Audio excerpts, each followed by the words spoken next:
All right, it's time for part number 3. Lovely seat noise for you.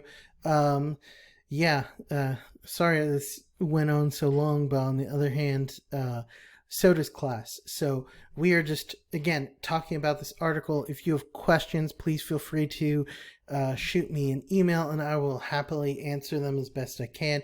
Maybe we'll do a question video. That sounds like a question live stream. I think I can muster that up. Anyway, when last we left off, we were talking about Lugones and theorizing decolonial feminism. What does that look like? So Lugones says that decolonial feminism is about the possibility of overcoming the coloniality of gender. The modern colonial gender system is a hierarchical system that is racially differentiated, and racial difference denies humanity and therefore gender to those who are colonized. So this is in keeping with what we talked about with Gross-Fogel at the beginning of class, with what we talked about with Alkoff in the middle of class, with what we talked about with Fanon. In all of these cases, what we have are instances where humanity is denied in the name of a different version of humanity being offered up as a universal standard, right?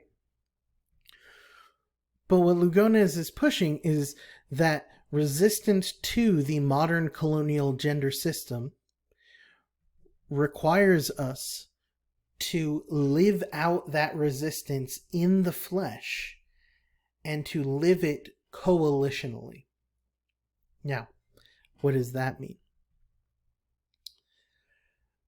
To live it in the flesh means to focus on the ways that it is not just one kind of universal body that is used as the standard for all embodied existence in the world.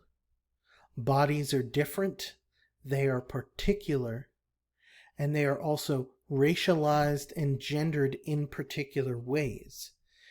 And to not pay attention to the nuances there means that we are overlooking a number of really important elements in the identities and humanity of the people we are engaging with. Resistance is lived coalitionally in the sense that it is lived as a part of groups larger than ourselves. It's not just an individual thing, right? You can't just put I'm in the resistance in your Twitter bio and therefore you are resisting anything. You're not. You're not. That's just not happening.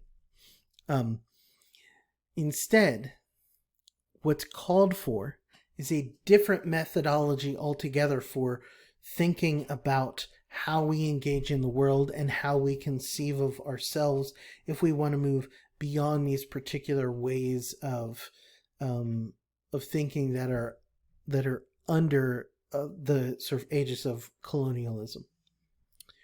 So she says a decolonial methodology would mean reading the world from the cosmologies that inform it, rather than beginning with a gendered reading of cosmologies informing, constituting perception, motility, etc. What that means is we need to read the world from the ideas that are influencing it in the particular communities, in the particular groups that we are a part of and we're engaged with, rather than coming up with some kind of universal standard and then judging everything on the basis of that.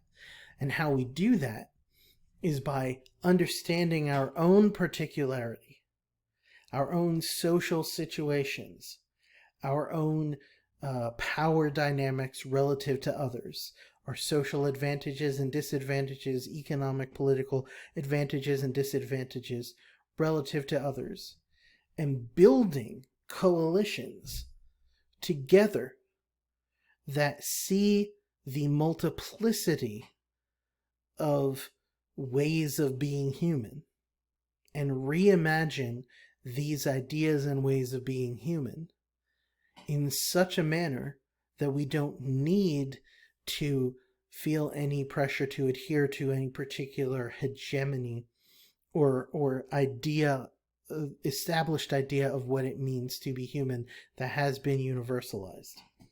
Now, this can sound all very, very much like, some thread in Reddit. What does it look like in our lives on the ground? I think that it looks like a few things. One, in my life, it has meant consistently reevaluating whether or not I am the person to lead an initiative, or how my participation in an initiative might best serve its goals. Because here's the thing about being a part of a coalition, is that you might be real glad to be there, and you might not be the person who should be in charge. This is especially true if you come from positions where you have much more in common, let's say, with the overrepresented white bourgeois European male of Sylvia Wynter's description, than you do with, say, the coalition women of color. That is the requirement of this self-reflection here. The other part of this is that when we are thinking about moving into new ways of imagining the world, new ways of thinking about what it means to be human, thinking about what it means to be a part of a society or a multiplicity of cultures, we need to be mindful that our ideal of how it should be is oftentimes going to be more of a hindrance than it is going to be a help to these initiatives. Because if we are a part of a coalition, by definition that means that we are a part of a group of multiple different groups and identities of people. And we need to learn to work together to achieve a particular goal. And if we have an ideal about how that's going to be, and then it fails to meet that ideal, we might be tempted to, jump ship. And there might be times where, not deal breakers have been broken, and we need to leave because it's not safe, it's not achieving its goals, it's turned inward, all kinds of stuff. But on the other hand, it might be the case that a certain ideal of how a coalition ought to function has served as a hindrance rather than a help. So the one last thing that Lugones says, and I think that this is really, really crucial and really insightful on her part, is that coalitions are not permanent. There is always the possibility that they will dissolve. In fact, it might be the case that they dissolve immediately upon reaching their goal. Because the goal might be to get one thing accomplished, and once it's accomplished, there's nothing in common amongst the different parts of the coalition, and so they ought to just go their separate ways. And this is maybe at times frustrating, but at other times completely and utterly understandable, and in fact good. There are allies for acts of liberation, for movements to recognize and support human existence and human rights and these sorts of things that include a number of different groups that have nothing else in common except accomplishing one of those goals. And so that means that we don't have to be involved with everybody all the time. for better and for worse. But it's an important thing to recognize. I think that Lugones hits the nail on the head.